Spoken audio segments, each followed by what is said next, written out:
Olá pessoal, tudo bom? Graça e paz para todos vocês. Estamos aqui para mais um vídeo. O tema desse vídeo nesse dia é sobre a traição de Jesus. A traição ontem, no passado e a traição nos dias atuais.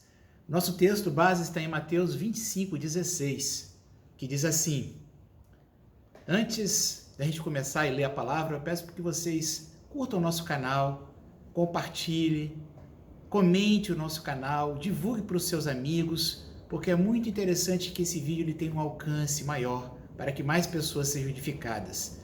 Então, se você está sendo edificado, faça isso, compartilhe, curta e comente também, tá bom? Mateus 26:15, vamos lá bem rápido assim. E disse: Quanto me darão para que eu entregue vocês? E pagaram-lhe 30 moedas de pratas. Então aí, nós estamos aqui com a Bíblia, um texto em que fala, temos que ter um combinado aqui que Jesus já sabia que seria traído. Até aí nada de novo.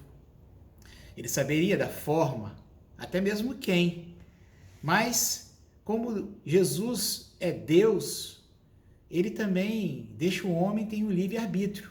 Judas Iscariotes teve o livre-arbítrio para fazer a traição ou não.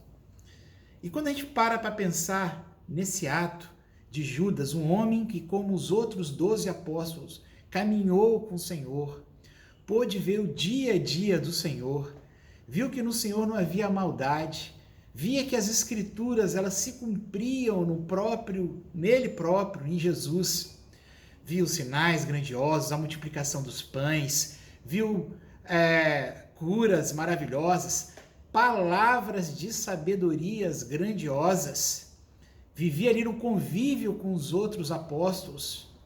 Mesmo assim, ele foi lá de uma forma sorrateira e combinou o preço que ele ganharia para atrair o Senhor Jesus.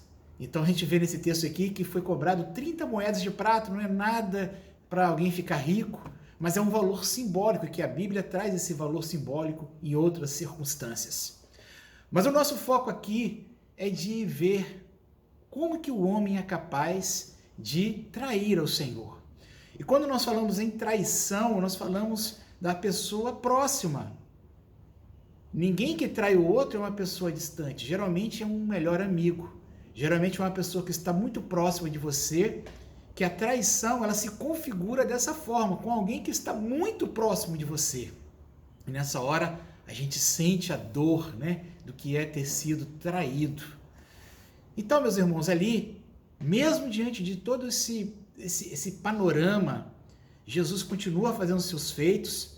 Judas combina com os sacerdotes, falou assim: olha, quando eu estiver junto, aquele que eu beijar, é esse que vocês vão prender, esse é Jesus. Por quê? Jesus era uma pessoa comum, parecido até com os outros discípulos, o biotipo. Jesus não tinha nenhuma roupa diferente que o caracterizava. Então Judas combinou assim. E os dias foram se sucedendo. A Bíblia fala que eles fizeram a última Páscoa. Jesus saberia que seria traído. Jesus saberia que iria morrer a morte de cruz. Já estava preparando seus discípulos.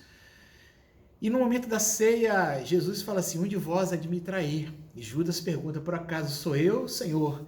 E Jesus diz assim você o diz. Os outros apóstolos também começam a falar: Senhor, por acaso sou eu? Vocês já tiveram numa circunstância assim, onde que existe alguma dificuldade, onde que por algum motivo alguém falou mal de alguém, houve uma fofoca, e a pessoa descobre e fala assim: quem foi que fez isso?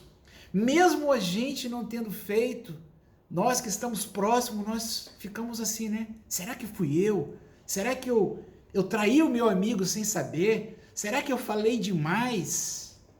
Essa foi a figura dos apóstolos ali diante de Jesus. Por acaso sou eu, mestre? Porque havia neles tudo em comum. Eles obedeciam o Senhor. O Senhor era o próprio Deus na terra. Era um homem de virtudes. E Pedro ainda fala assim: Senhor, de maneira alguma eu te negarei. Senhor, de maneira nenhuma eu te deixarei. Jesus ainda fala com ele assim: olha, ainda antes que o galho cante, você vai me negar 3 vezes, Pedro. Aonde, Senhor? Que isso? Eu jamais te negarei. E mais adiante a gente vê quando Jesus já foi entregue, como ele nega o Senhor 3 vezes. Então, meus irmãos, esse é o cenário da traição. A Bíblia fala que eles estão indo para o Monte das Oliveiras e Judas vê que os sacerdotes estão vindo com soldados, vai lá e beija o Senhor. E ali eles notam que aquele que Judas beijou é o Senhor. E eles vão lá, prendem.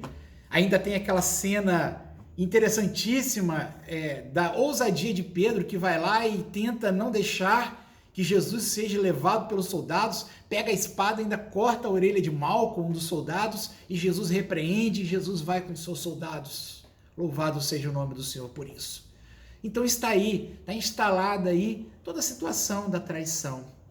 Então Jesus é julgado, Jesus é torturado, Jesus, ele sofre tudo aquilo que nós já sabemos, né? Jesus apanha muito, Jesus é crucificado, e a Bíblia diz que Judas trouxe dentro dele um sentimento muito horrível de ter entregado o mestre.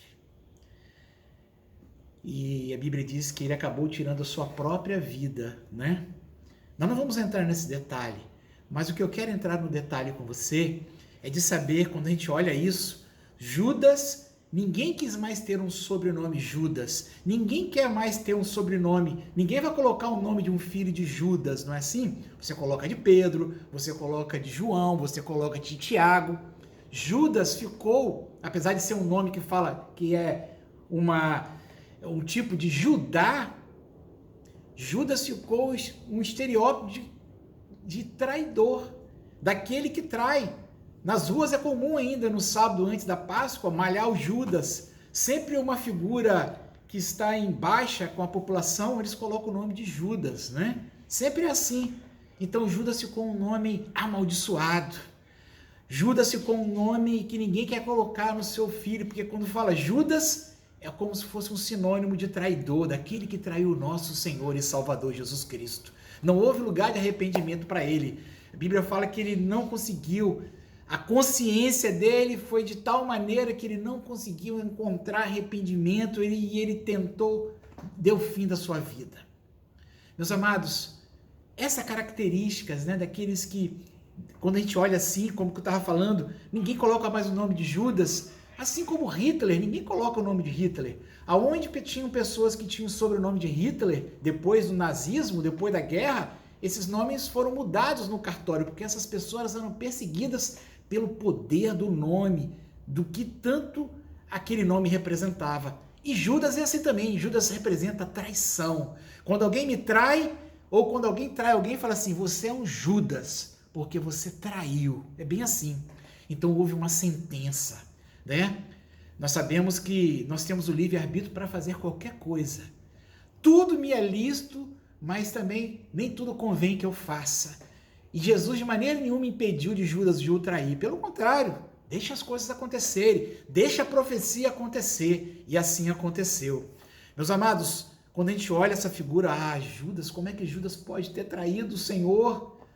As pessoas hoje, elas olham aquelas que são cristãs e falam assim, como é que Judas deixou todos os privilégios de andar com Jesus, de ser um discípulo de Jesus, e negou tudo aquilo que Jesus fez, porque quando a gente nega, quando a gente trai, a gente nega a amizade, a gente nega todos os benefícios que aquela vida está tendo com a gente. Quando uma pessoa trai a outra, ela está traindo a amizade, o casamento, as relações, os segredos. Ela não está nem aí. E foi assim que Judas fez. Não se importou com um propósito maior.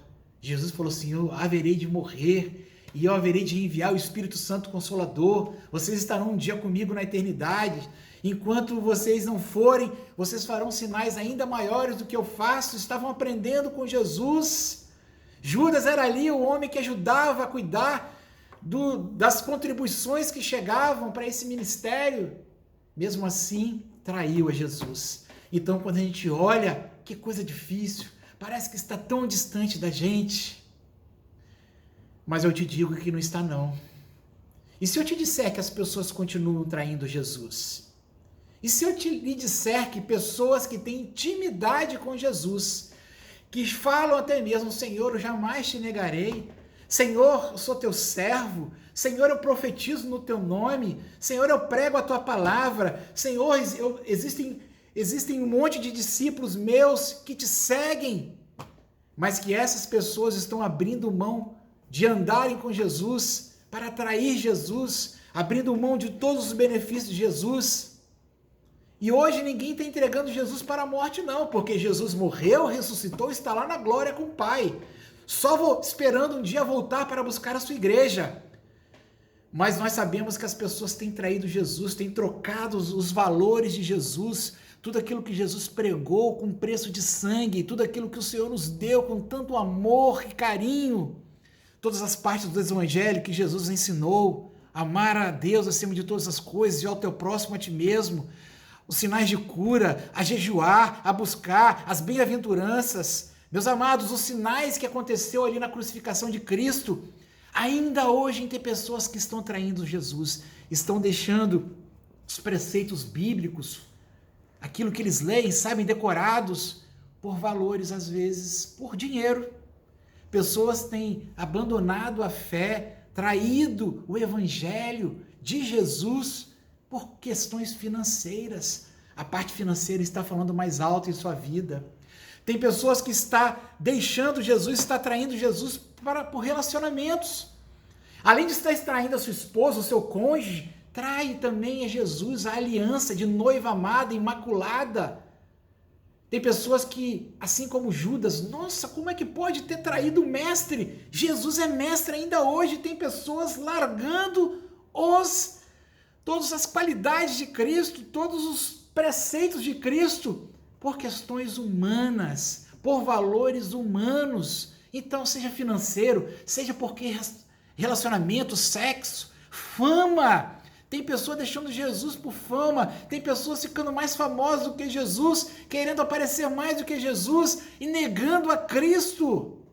Meus amados, nos dias de hoje isso é atual. O próprio Jesus falava que, o apóstolo Paulo, melhor dizendo, dizia que nos últimos dias o homem seria frio, o homem seria amante de si mesmo. O homem não ia querer amar a Cristo, mas o homem queria amar a si próprio. Ator, atriz, estrela de Cristo, mas o Cristo já foi negado há muito tempo, tem negado a cruz. Quantas mensagens de salvação você tem ouvido hoje? As pessoas têm pregado que você vai ficar rico, que você vai ser curado, que você vai ser abençoado no seu relacionamento, que o seu casamento é isso e aquilo. Isso Deus acrescenta, mas a Bíblia fala: buscai primeiro o reino de Deus e a sua justiça, e as demais coisas vos serão acrescentadas. É necessário a gente voltar para a cruz, porque as outras coisas elas são acrescentadas no seu tempo devido, meus amados. Então as pessoas têm traído a Cristo. As pessoas têm deixado de caminhar com Cristo para olhar para as coisas dessa vida. Eu quero te dizer, como é que você está vivendo? Eu me recordo quando eu era jovem, já tinha aceitado a Cristo, era um jovem fervoroso, e na faculdade, no meu 2º ano, eu queria evangelizar todas as pessoas, e lá tinha um jovem que era de uma igreja, eu sabia que ele era evangélico, eu sabia que ele era obreiro, ele pregava, e eu almejava tanto fazer isso, eu tinha ele como exemplo, mas quando eu via ele no meio das pessoas, eu via que ele era como um mundano, ele negava Cristo ali diante das pessoas, não falava nada de Cristo, e um dia eu chamei ele: vem cá, fulano, como é que é isso? Como é que... eu não estou querendo te chamar atenção não, mas eu vejo que você faz brincadeiras, eu vejo que você não... Ele falou assim: olha, a Bíblia fala, aquele que está de pé cuide para que não caia. Ele só me falou isso e eu entendi. Sabe o que eu entendi? Que para a gente negar Cristo é muito fácil. Para a gente deixar a bênção de Deus é muito, muito fácil, porque tudo nos encaminha, o pecado, Satanás, as pessoas do mundo, elas querem nos impulsionar para sair do caminho de Cristo, para negar a salvação de Cristo. Ali eu entendi que nós temos que cuidar para estar de pé. Por certo, Judas não cuidou para estar de pé. Por certo, o pensamento de Judas estava nas 30 moedas de prata, estava no dinheiro daquela mulher que não tinha dinheiro, daquela viúva. Por certo, Judas tinha outros pensamentos. Por certo, toda pessoa que trai Cristo e os seus ensinamentos, ele está desejoso nas coisas dessa terra, está desejoso nas coisas do mundo. Meus irmãos, aquele que está de pé, cuide para que não caia.